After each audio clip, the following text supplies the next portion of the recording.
moist substrate and allow the top layers to dry out a bit. This will allow your sling to dig to the moisture level it needs. When you notice that the darker band that indicates moist substrate starts to shrink, it's time to add more water. For smaller sling enclosures, I like to use a pipette to direct the water down into the dirt. This makes it easier to avoid flooding the spider's burrow.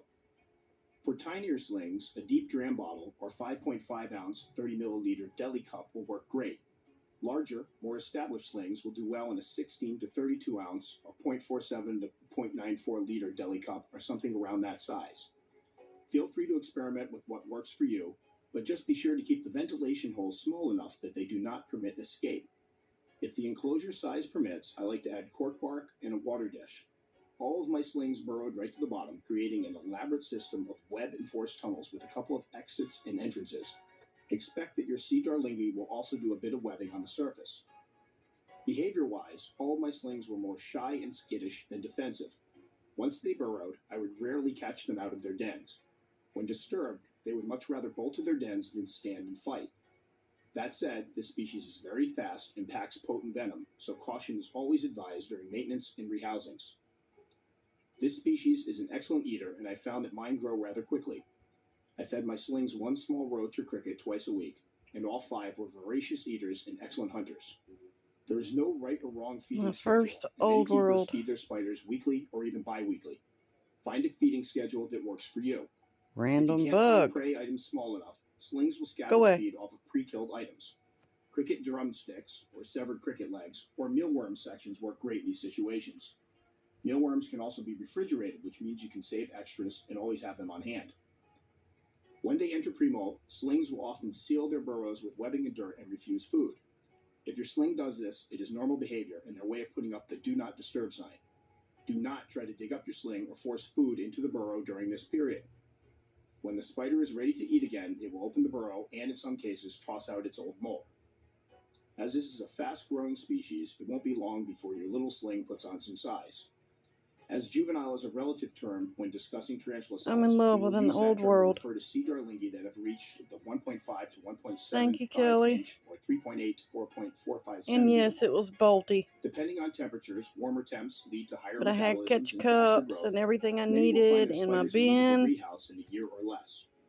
There Took are many every suitable precaution. enclosures available for juvenile spiders, including small And I'm so critter glad I keepers and picked 2-quart this clear enclosure. mainstay canisters sold at Walmart. It's got plenty of Personally, I substrate. find something between 2 quarts But I and 1 did do my gallon, homework. or 1.89 to 3.79 liters, works well as long as it offers some room for 4 to 5 inches, Just letting 10 it to 13 acclimate. centimeters of substrate.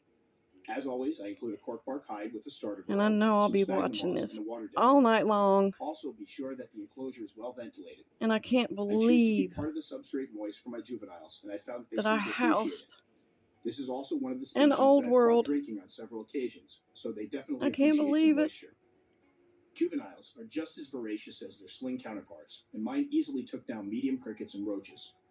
Once they hit this size, I reduced their feeding schedule to once I even a week put or a so. flashlight on I it, found and I that the saw larger its little specimens may burst horn. from their burrows to grab prey, offering It's keepers so an opportunity to catch a adorable. glimpse of their elusive pets. It should be mentioned that if the species is not given enough substrate to burrow in, it will create its home with copious amounts of webbing. Also, some folks report that their specimens don't burrow and instead opt to web.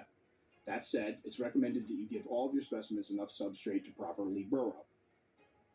It should be noted that sea darlingi males are much smaller than their female counterparts.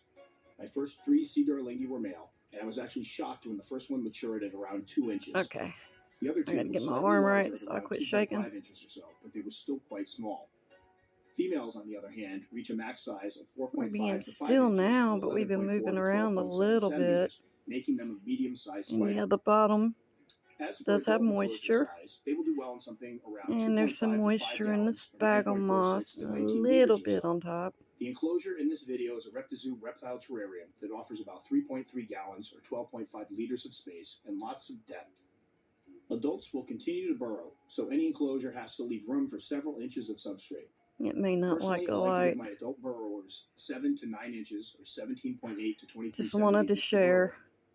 Giving them more space definitely won't hurt them, so something around 10 gallons with a lot of substrate will likely lead to a labyrinthine series of tunnels. Again, specimens may do some webbing on the surface, so be sure to leave a bit of space for the white stuff. There are many types of appropriate substrates for spiders, including cocoa fiber, peat, and regular And it topsoil. is 2 inches. Some also like to use a combination of any or all of these to get the desirable properties And they when need. it bolted, I'm so Vermiculite glad can also be added to help with that water I've absorption had and retention. since Feel free early to use what works well for 2019. you and to experiment with your mixes. The substrate in this enclosure is Terra Aranya from the BioDude, and the previous enclosure had a I'm just mixture in of love. peat, cocoa fiber, topsoil, and I'm in love, vermiculite. I'm in love, I'm in love. As for feeding, young adult and adult specimens Okay. can easily take down large crickets